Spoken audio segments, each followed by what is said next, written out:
Fala aí, minha rapaziada, tudo bom com vocês? Final de campeonato brasileiro, começa as premiações e começa a sair por todos os meios de comunicações as seleções do campeonato, os melhores jogadores, aí as premiações, bola de prata da ESPN e outras coisas.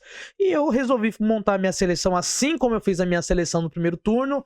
A gente vai fazer agora a nossa seleção geral do campeonato brasileiro.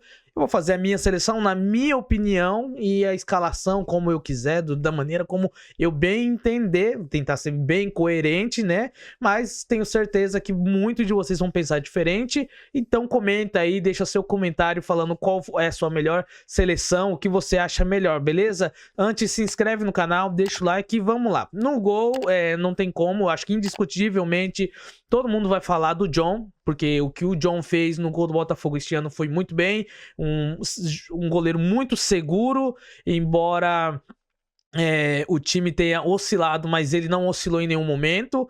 Então ele conseguiu manter ali ainda o time bem nas posições no campeonato em questão no Brasileirão, com as suas defesas, ótimas defesas. Então o John, indiscutivelmente o melhor goleiro. Na lateral direita eu vou colocar o William do Cruzeiro. Eu coloquei ele na minha seleção da primeira turno ali. Ele tava fazendo um primeiro turno impecável e assim como todo o time do Cruzeiro, ele caiu de rendimento, mas acredito, na minha opinião, de todos ali que caíram de rendimento, que estavam jogando bem, como exemplificando ali Matheus Pereira, o próprio Matheus Henrique entrou, começou a jogar um pouquinho bem, depois caiu de rendimento, como um todo num grupo a gente fala.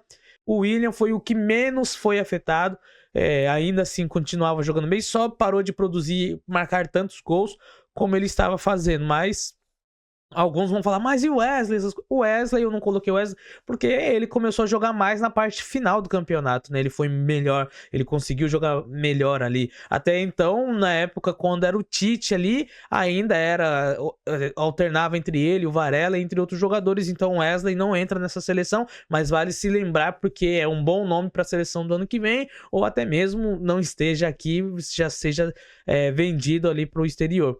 A minha dupla de zaga é a dupla de zaga do Fogão, uma das melhores defesas, quiçá a melhor defesa do campeonato, que deram um match ali, um bom combinado. O Bastos muito bom no combate corpo a corpo, em terra, no chão, velocidade, muito bem, uma ótima antecipação. E do outro lado, o Barbosa absoluto no jogo aéreo, o que ele fez nessa reta final de campeonato, não só no Brasileirão, mas como na Libertadores também, no jogo do título.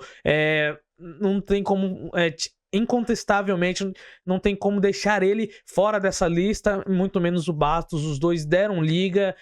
Acredito que se um dos dois estivessem titulares lá no ano passado, talvez o Botafogo conseguiria ter ido melhor, mas isso já foi águas passadas, nem mesmo o botafoguense quer lembrar mais disso. Agora é tempo de Botafogo, então a nossa dupla de zaga formada por Bastos e Barbosa. No nosso lateral esquerdo, na época eu tinha colocado ali o Cuiabano, que estava jogando muito bem, só que se lesionou, infelizmente. Ficou um bom tempo lesionado, depois perdeu posição pro Alex Telles, que veio jogando. Mas na minha seleção, coloquei o Bernabei do Internacional, que fez muito bem essa função, além de ser um ótimo.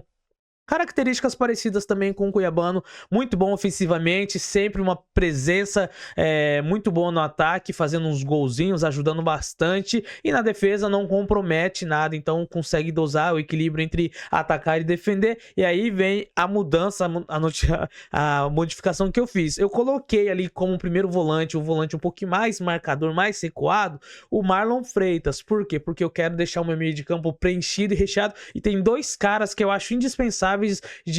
Eu acho muito injusto não colocá-los na lista dos melhores daí da seleção do Campeonato Brasileiro, porque os dois foram fundamentais nos seus times. O primeiro é o Garro. Além de fazer 10 gols e dar 10 assistências, é o único com esses números. Mas é pouco. Independente, cara. 10 gols, 20 participações em 20 gols. O artilheiro tem 15 gols. Tem algumas participações também. Mas ainda assim, para o meio campo, fazer 10 gols é muito difícil, ainda mais no Campeonato Brasileiro, onde é bem equilibrado. E do outro lado, nós temos ali o Alan Patrick, que eu acredito que de longe, nos últimos 2, 3 anos, é um dos melhores meias do nosso Brasilzão. né? Acredito muito que ele poderia já ter conseguido cavado uma vaguinha na seleção, mas isso é conversa para outro vídeo. Um pouco injustiçado, não foi convocado, nem sequer é ventilado o nome dele ali, mas ele tem feito muito bem, liderou o Inter nessa jornada aí de 12 jogos invictos consecutivos, vitórias seguidas, e nessa retomada com o Roger Machado. Quando o Roger Machado assume, se não for me engano, ele está lesionado, aí depois o Inter começa a dar uma oscilada, alguns empates, não sei tanto, 10 jogos sem vencer, e aí ele volta, começa a pegar ritmo de jogo e começa a comandar esse meio de campo ali, criando e fazendo uns golzinhos também, muito bem no ataque. Então por isso eu coloquei Alan Patrick. Então o nosso meio de campo ficou formado com Marlon Freitas, Rodrigo Garro e Alan Patrick. E aí no ataque, o melhor jogador do campeonato eleito ali pela revista, pela ESPN, né, pela Bola de Prata, Luiz Henrique, na nossa. O cara do Botafogo, hoje a cara do Botafogo, o Pantera, muito bom jogador, decisivo em muita boa parte do campeonato. Começou o campeonato numa marcha um pouco mais lenta, mas depois que engrenou, ninguém conseguiu parar, jogando muito bem, decisivo pro Botafogo. Teve ali uns vacilos no finalzinho, naquela expulsão ali contra o Atlético Mineiro, que poderia ter rendido talvez ali, perdido o título, né? Porque ele não joga e ali o Botafogo empata com vitória, e isso poderia ter sido complicado. Mas ele vem, joga, ajuda, decisivo na Libertadores. Então o melhor jogador hoje de um elenco onde tem bastantes protagonistas. E do outro lado, do lado direito, nós temos ali o Estevão, a grande revelação deste campeonato, o cara do Palmeiras. Para mim, na minha opinião, o Luiz Henrique só ganhou o melhor do campeonato porque mereceu, mas também porque o Botafogo foi campeão. Se caso o Palmeiras fosse campeão, certeza que seria o Estevão o melhor do campeonato também, e seria revelação, e seria, sei lá, um monte de coisa aí, aos 17 anos fazendo história, entrando na seleção do Campeonato Brasileiro, nunca antes acontecido. Então pela primeira vez um jogador de 17 anos está presente na seleção da Bola de Prata, recebe o prêmio Bola de Prata, algo inédito. Então a gente tem visto, temos acompanhado aí, então podemos estar vendo um novo ícone do futebol brasileiro, não só do futebol brasileiro, mas do futebol mundial também. Toda a sorte pro Estevão ano que vem, quando ele for para a Europa, que ele possa vingar nesse time cheio, recheado de jogadores, que é o time do Chelsea. E ali no nosso ataque, o centroavante matador, ele, Yuri Alberto. Menção honrosa ao Alejandro, que também foi artilheiro, com 15 gols. Mas por que eu coloquei o Yuri Alberto? Por conta de tudo que ele passou, cara. Ele foi zombado, ele foi zoado, virou meme, chacota nacional, todo mundo brincava com ele, até mesmo quem não entende muito de futebol sabia que o Yuri Alberto tinha um apelido de Ruim Alberto, Bagre Alberto. E a virada de chave que ele teve, a declaração que ele dá lá pro Neto, falando que ele teve que passar por psicólogo, ele tinha essas coisas, essa cobrança dentro dele, que ele tava passando por dificuldades, realmente não conseguia conciliar sua vida profissional, levava os seus problemas para casa e não conseguia cuidar, viver bem a sua vida por conta dessa má fase. A volta que ele dá entendeu? Em tudo esses problemas é de se admirar e de se aplaudir de pé, porque são poucos que conseguem se reerguer.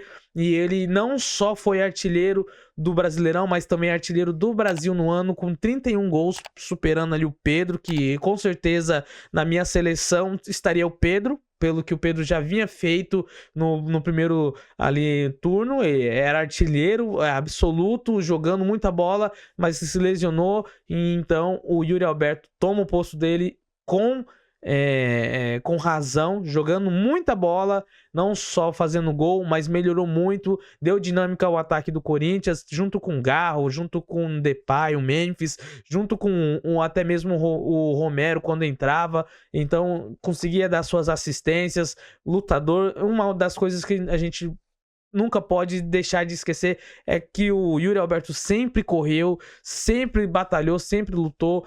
Então, a gente percebe que isso é algo grandioso, a volta por cima que ele tem. Então, por isso, coloquei ele como sendo o nosso 9 ali da seleção. E o melhor técnico, sem dúvida, Arthur Jorge, por conta de tudo que ele fez. Esse é o ano do Arthur Jorge, esse é o ano do Botafogo do Arthur Jorge, e é tempo de Botafogo. E aí, gostou da minha escalação? Gostou da minha seleção? Se inscreve no canal, deixa o like e comenta aí o que você achou. É nóis, tamo junto.